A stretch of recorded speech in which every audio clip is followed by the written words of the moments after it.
أما بعد فأعوذ بالله من الشيطان الرجيم.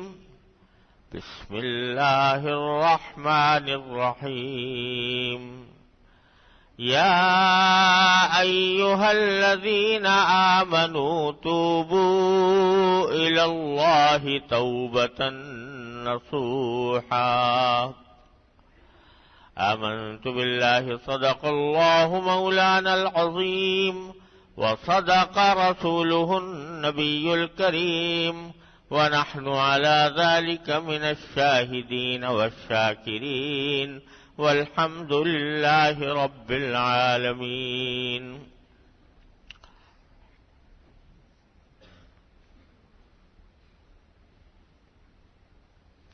بزرگان محترم اور برادران عزیز، اللہ تبارک و تعالی کا فضل و کرم ہے کہ اس نے ہمیں اپنی زندگی میں رمضان المبارک کے یہ مقدس لمحات عطا فرمائے، اور آج رمضان کا جمعہ ہے جو آخری جمعہ بھی ہو سکتا ہے، کیونکہ اگلے جمعے میں عید الفطر ہونے کا بھی احتمال ہے، اور اگر 29 کا چاند نہ ہوا تو اگلا جمعہ بھی رمضان کا آخری دن ہوگا۔ اس کو لوگ عام طور سے جمعۃ الوداع کے نام سے تعبیر کرتے ہیں، آخری جمعہ بھی کہا جاتا ہے، جمعۃ الوداع بھی کہا جاتا ہے، اور اس کے کچھ مختلف، کچھ مخصوص احکام لوگوں میں مشہور ہو گئے ہیں۔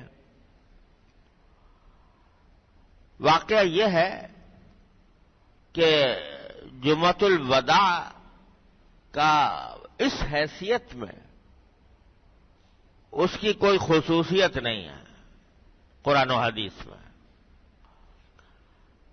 رمضان کا ہر دن بہت مقدس اور مبارک ہے، اور خاص طور سے جمعہ کا دن جب رمضان کے اندر آ جائے تو اس کا تقدس اور زیادہ بڑھ جاتا ہے، تقدس میں اور زیادہ اضافہ ہو جاتا ہے۔ اور چونکہ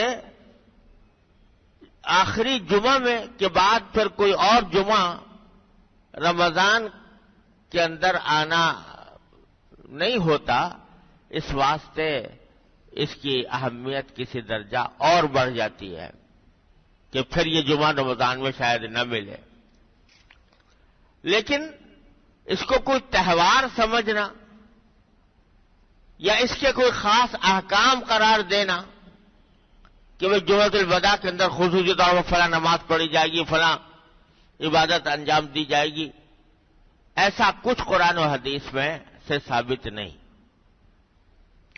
ہاں، رمضان کا ہر دن قیمتی ہے، ہر لمحہ قیمتی ہے، اور خاص طور سے جمعہ اور زیادہ قیمتی ہے، آخری جمعہ اور زیادہ قیمتی ہے کہ اس کے بعد پھر شاید نہ آئے۔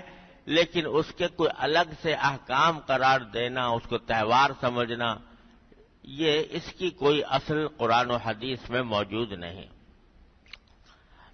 ہاں، البتہ یہ ایک حقیقت ہے کہ جب آخری جمعہ آتا ہے تو اس وقت میں آدمی کو دو قسم کے کام کرنے چاہیے جب رمضان رخصت ہونے والا ہو۔ ایک تو اللہ تبارک و تعالی کا شکر ادا کرے کہ اس نے اپنے فضل و کرم سے یہ رمضان کی گھڑیاں ہمیں اپنے فضل و کرم سے عطا فرمائیں۔ اس بات پر بھی اللہ تعالیٰ کا شکر ادا کرنا چاہیے کہ اس نے اس مہینے کے اندر اپنی بارگاہ میں حاضری کے توفیق بخشی، روزے رکھوا لیے، اللہ تبارک و تعالی نے اپنے فضل و کرم سے روزہ رکھنے کی توفیق عطا فرما دی، نمازیں پڑھنے کی توفیق عطا فرما دی، تراویح ادا کرنے کی توفیق عطا فرما دی، اس پر اللہ تبارک و تعالی کا شکر ادا کرنا چاہیے۔ یہ اس کا کرم ہے کہ اس نے ہمیں ان عبادتوں کی کسی نہ کسی درجے میں توفیق عطا فرما دی، ورنہ کتنے گھرانے ایسے ہیں، اللہ بچائے، اللہ تعالی ہر مومن کو اس سے محفوظ رکھے، کتنے گھرانے ایسے ہیں جن میں پتہ بھی نہیں چلتا کہ کب رمضان آیا تھا اور کب نکل گیا، کب چلا گیا، نہ روزے کا اہتمام، نہ نمازوں کا اہتمام، عام مہینوں کی طرح یہ مہینہ بھی گزار لیتے ہیں۔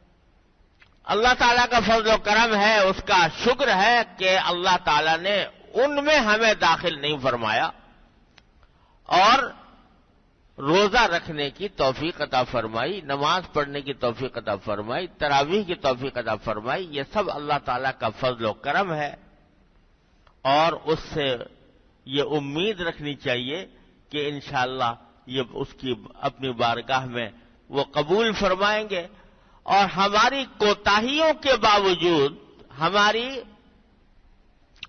ناقدریوں کے باوجود اللہ تبارک و تعالیٰ اپنے فضل کا معاملہ فرمائے۔ اللہ تعالیٰ کی رحمت سے یہی امید ہر مومن کو رکھنی چاہیے۔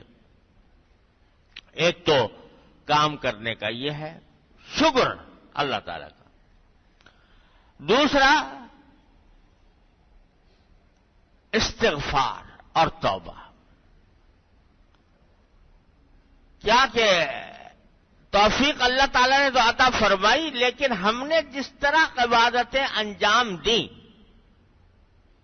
ان میں نہ جانے کتنی کوتاہیاں، کتنی غلطیاں، کتنی خامیاں تھیں، تو اس پر اللہ تعالیٰ کے حضور استغفار۔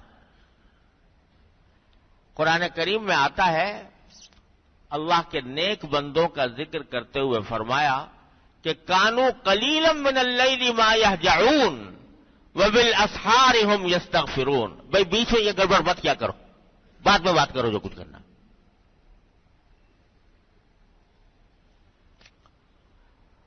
فرمایا کہ کانوا قلیلا من اللیل ما یہجعون وبالاسحار هم یستغفرون، کہ یہ نیک بندے وہ ہیں کہ رات کو بہت کم سوتے ہیں، عبادت میں کھڑے ہوئے ہیں، اللہ تبارک و تعالیٰ کی عبادت میں لگے ہوئے ہیں، رات کو کم سوتے ہیں، یعنی کم اس لیے سوتے ہیں کہ اللہ تعالیٰ کی عبادت میں کھڑے ہیں، اس کے حضور حاضر ہیں، نمازیں پڑھ رہے ہیں، سجدے کر رہے ہیں، رکوع کر رہے ہیں، قیام میں لگے ہوئے ہیں، لیکن وبالاسحار هم یستغفرون، جب صبح کا وقت آتا ہے تو اللہ تعالیٰ کے حضور استغفار کرتے ہیں۔ تو حضرت عائشہ صدیقہ رضی اللہ تعالیٰ عنہا نے نبی کریم صلی اللہ علیہ وسلم سے اس مضمون کا سوال کیا کہ یا رسول اللہ، یہ تو استغفار جو ہوتا ہے جو کسی گناہ سے ہوتا ہے نا، کوئی گناہ کرے آدمی تو اس سے استغفار ہوتا ہے، اس سے معافی مانگی جاتی ہے، لیکن یہاں تو ساری رات کھڑے ہیں، عبادت میں کھڑے ہیں، رات کو سو نہیں رہے، اس کو ان لوگوں کے بارے میں فرمایا جا رہا ہے کہ صبح کو استغفار کرتے ہیں، تو کہاں سے استغفار کر رہے ہیں؟ کوئی گناہ تو نہیں کیا، وہ تو عبادت ہی کی تھی، استغفار کس چیز سے؟ تو آپ نے فرمایا استغفار اس بات سے کہ اللہ جیسی آپ کی عبادت کا حق تھا وہ ہم سے ادا نہیں ہو پایا۔ ما عبدنا کا حق کا عبادت، اے اللہ آپ کی عبادت کا جو حق تھا ہم ادا نہ کر پائے۔ ما عرفنا کا حق کا معرفتک، اے اللہ آپ کی معرفت کا جو حق تھا وہ ہم ادا کرنا پڑا۔ تو اللہ کی توفیق، اللہ تعالیٰ کی دی ہوئی توفیق پر شکر کہ اس نے ان عبادتوں کی توفیق عطا فرما دی، اور ان عبادتوں کے انجام دینے میں ہم سے جو غلطیاں، کوتاہیاں، خامیاں ہوئیں ان پر اللہ تعالیٰ کے حضور استغفار۔ یہ ہے کام کرنے کا آخری رمضان کے آخری عشرے میں کہ اللہ آپ نے توفیق عطا فرمائی، شکر ہے آپ کا، اور ہم سے جو کوتاہیاں ہو گئی ہیں اے اللہ ہم اس پر معافی مانگتے ہیں، استغفار کرتے ہیں۔ فرمایا ایک حضرت صدیق اکبر رضی اللہ تعالیٰ عنہ فرماتے ہیں کہ جب بھی کسی عبادت کی توفیق ہو جائے تو اللہ تبارک و تعالیٰ کے حضور دو کام کرو، کہو الحمدللہ استغفر اللہ، الحمدللہ استغفر اللہ۔ الحمدللہ تعریف اور شکر اس بات پر کہ اس کی توفیق مل گئی، عبادت کی توفیق ہو گئی، اور استغفار اس بات پر کو جیسی عبادت کرنی چاہیے تھی نہیں کر پائے۔ دو باتیں۔ تیسری بات یہ کہ ایک بڑی خطرناک حدیث ہے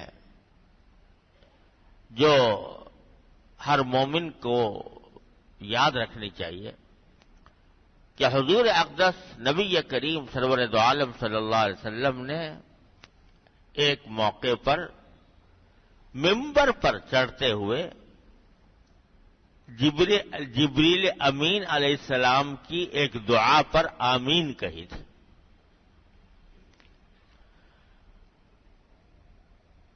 لمبی حدیث ہے، وقت کم ہے، لیکن جو متعلقہ حصہ ہے وہ عرض کرتا ہوں کہ آپ نے سیڑھی پر قدم رکھا تو فرمایا آمین، دعا نہیں کی، کوئی زبان سے دعا نہیں کی، آمین فرمایا۔ بعد میں لوگوں نے پوچھا کہ کیا کس بات پر آپ نے آمین کہی، تو آپ نے فرمایا کہ میرے سامنے جبریل امین علیہ السلام آ گئے، انہوں نے ایک دعا کی، میں نے اس پر آمین کہی۔ وہ دعا یہ ہے کہ برباد ہو وہ شخص، اعوذ باللہ، برباد ہو وہ شخص جس پر پورا رمضان گزر گیا اور وہ اپنے گناہوں کی معافی نہ کرا سکا۔ اعوذ باللہ۔ اور اندازہ کرو کتنی زبردست جبریل امین دعا کر رہے ہیں مسجد نبوی میں ممبر رسول صلی اللہ علیہ وسلم کے اوپر، اور دعا کرنے والے کون ہیں؟ جبریل امین علیہ السلام۔ آمین کہنے والے کون ہیں؟ نبی کریم سرور دو عالم محمد مصطفیٰ صلی اللہ علیہ وسلم۔ اس دعا کی قبولیت میں کوئی شک ہو نہیں سکتا۔ وہ دعا کی ہے، اور یہ دعا نہیں ہے، بد دعا ہے۔ برباد ہو جائے وہ شخص جس پر پورا رمضان گزر جائے وہ اپنے گناہوں کی مغفرت نہ کرا سکے۔ تو بھائی یہ رمضان گزرنے سے پہلے اس حدیث کو اپنے ذہن میں رکھنا ضروری ہے۔ اللہ تعالی ہمیں ان میں داخل ہونے سے محفوظ رکھے۔ یہاں تو قدم قدم پر اللہ تبارک و تعالی کی رحمت مغفرت کے بہانے تلاش کر رہی ہے، مغفرت کے بہانے ڈھونڈ رہی ہے۔ روزہ رکھ لو تو گناہ معاف ہیں، تراویح پڑھ لو تو گناہ معاف ہیں، روزے کے اندر اللہ تعالیٰ سے مانگ لو تو دعائیں معاف ہیں۔ غرض قدم قدم پر اللہ تبارک و تعالیٰ نے معافی کے دروازے کھولے ہوئے ہیں، اور یہی حدیث میں فرمایا گیا کہ جنت کے سارے دروازے کھلے ہیں اور جہنم کے سارے دروازے بند ہیں۔ یہ کیا ہے؟ اللہ تعالیٰ کی رحمت بہانے ڈھونڈ رہی ہے، اس کے باوجود کوئی شخص معافی نہ کرا سکے اپنی، تو اس کا مطلب یہ کہ اس نے رمضان کو پتہ نہیں کس طرح گزار دیا، اللہ تبارک و تعالیٰ کی رحمت سے دور رہ کر گزار دیا، اعوذ باللہ۔ تو بھائی استغفار اور توبہ یہ آخر اپنے تمام گناہوں سے، اور بھائی آج کل خاص طور پر آپ حضرات سب جانتے ہیں ہم کن حالات سے گزر رہے ہیں، ملک میں کیا کچھ طوفان برپا ہے، مصائب کا ایک سلسلہ ہے جس میں پوری قوم گھری ہوئی ہے۔ سیلاب آ رہے ہیں، سیلاب نے ایسا سیلاب جو پوری تاریخ پاکستان میں کبھی ایسا سیلاب نہیں آیا۔ آپ اندازہ کرو کہ جو پانی کے سرچشمے تھے وہ محفوظ رہے، دریا کابل افغانستان نکلتا، افغانستان ٹھیک ہے، پاکستان میں سیلاب. 5 دریا وہ کشمیر انڈیا کے قبضے میں، وہاں سے نکلتے ہیں، وہاں کوئی سیلاب نہیں، یہاں آ کے سیلاب.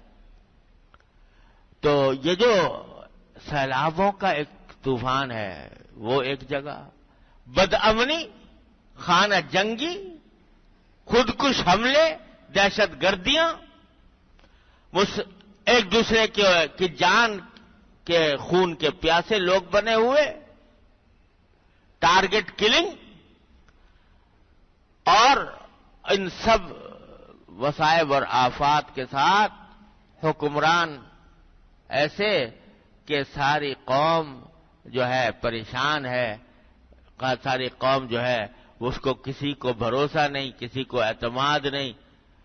کوئی پیسے بھی اگر دینا چاہے ان مصیبت زدگان کے لیے تو براہ راست حکمرانوں کو دینا یہ سمجھتے ہیں کہ جیسے بیکار گئے یا کسی کے وہ کھانے پینے میں خرچ ہو جائیں گے.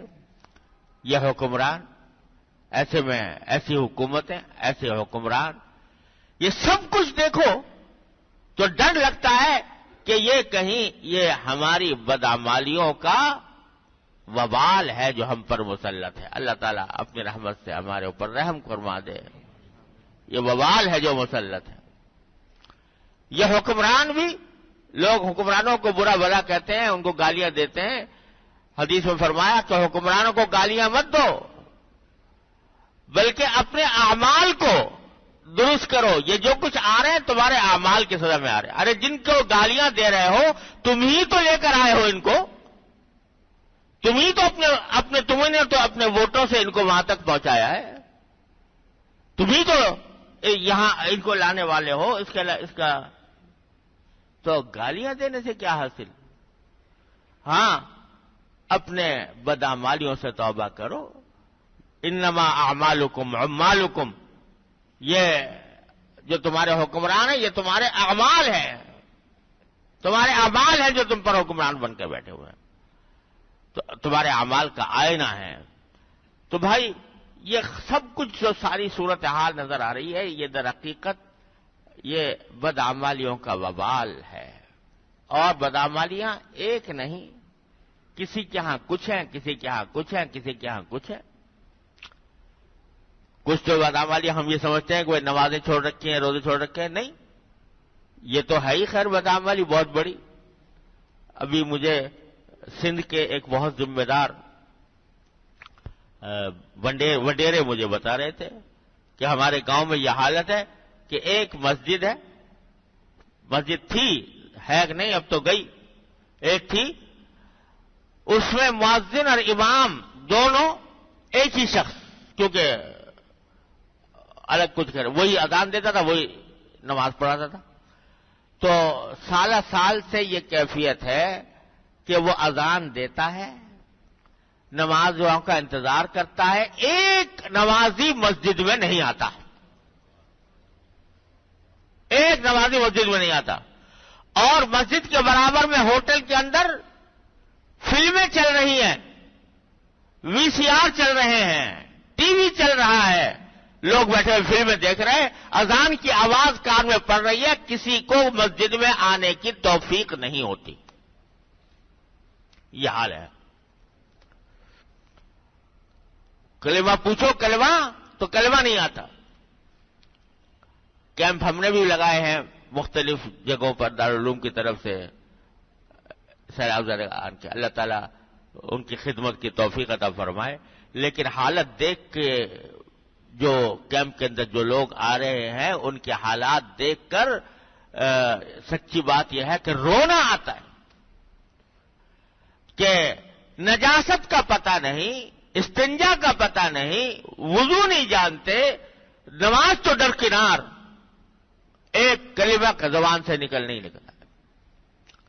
تو ایک طرف تو یہ حالت ہے بے خبری اور غفلت کی. کچھ وہ ہیں جو نماز روزہ تو بے شک کر رہے ہیں اور مسجدوں میں بھی آتے ہیں، لیکن جب دفتروں میں جا کر بیٹھتے ہیں تو ڈاکو بن کر بیٹھتے ہیں، قذاق بن بن کر بیٹھتے ہیں. جب بازاروں میں جاتے ہیں تاجر تجارت کرتے ہیں تو قزاق بن کر تجارت کرتے ہیں, لوگوں کی کھالی کھینچنے کی فکر میں ہے. تو یہ بدعمالیوں کا طوفان نہیں ہے؟ اللہ تعالیٰ کی طرف سے عذاب نہیں آئے گا تو کیا ہوگا؟ جب نمازیں پڑھنے والے, روزے رکھنے والے جب پیسوں کی خاطر ایسے دیوانے ہو جائیں کہ لوگوں کی کھال کھینچنے کی فکر میں ہوں, تو حرام خوری پورے معاشرے کے اندر سرایت کر گئی ہو, تو کیا ہوگا؟ اللہ تعالیٰ کی طرف سے پکڑ نہیں ہوگی. اللہ تعالیٰ ڈھیل دیتے رہتے ہیں, پھر کبھی پکڑ لیتے. یہ تو نبی کریم سرور دو عالم صلی اللہ علیہ وسلم کا صدقہ ہے کہ پوری امت ایک عذاب عام سے ہلاک نہیں کی جائے گی. اللہ تعالیٰ نے اعلان فرما دیا تھا. لیکن جزوی عذاب, جزوی طور پر سزائیں اللہ تعالیٰ کی طرف سے یہ ہمیں آتی رہی ہیں, پہلے بھی, اب بھی آ سکتی ہیں اور آتی رہیں گی, جب تک کہ ہم اللہ تعالیٰ کی طرف رجوع نہیں ہوں گے, اپنے گناہوں سے معافی نہیں مانگیں گے, اپنے گناہوں کو چھوڑیں گے نہیں. لہذا بھائیوں, آج جمعہ ہے, رمضان کا شاید آخری جمعہ ہو, تو اس میں خصوصی طور پر بھائی میں یہ درخواست کرتا ہوں کہ ہر مسلمان, چھوٹا بڑا, عالم جاہل, پڑھا لکھا ان پڑھ, جو بھی ہے, وہ اللہ تعالیٰ کے حضور ایک مرتبہ گڑ گڑا کر مانگ لے, اپنی توبہ مانگ لے, یا اللہ توبہ کرتا ہوں, اور عہد کر لے کہ اللہ تعالیٰ کے بھروسے پر عہد کر لے کہ اب گناہ نہیں ہوگا, نمازیں نہیں چھوٹیں گی, روزے نہیں چھوٹیں گے, زکات ٹھیک ٹھیک ادا کی جائے گی, اور لوگوں کے ساتھ امانت اور دیانت کا معاملہ کیا جائے گا, جھوٹ نہیں بولیں گے, غیبت نہیں کریں گے, اور حرام طریقے سے مال نہیں حاصل کریں گے, دھوکہ نہیں دیں گے, ملاوٹ نہیں کریں گے, اور لوگوں سے محکموں میں بیٹھ کر رشوت کی خاطر ان کو چکر نہیں کٹوائیں گے. سب سے بڑا وبال جو ہماری قوم پر مسلط ہے وہ یہ ہے کہ رشوت چاٹ گئی ہے پورے معاشرے کو. خدا کے لیے اللہ سے ڈرو, خدا کے اللہ تعالیٰ کا خوف رکھو. ہمیشہ زندہ اس دنیا میں نہیں رہنا, ایک دن دنیا سے جانا بھی ہے, قبر میں سونا بھی ہے, اللہ تبارک و تعالیٰ کے سامنے حاضری بھی دینی ہے.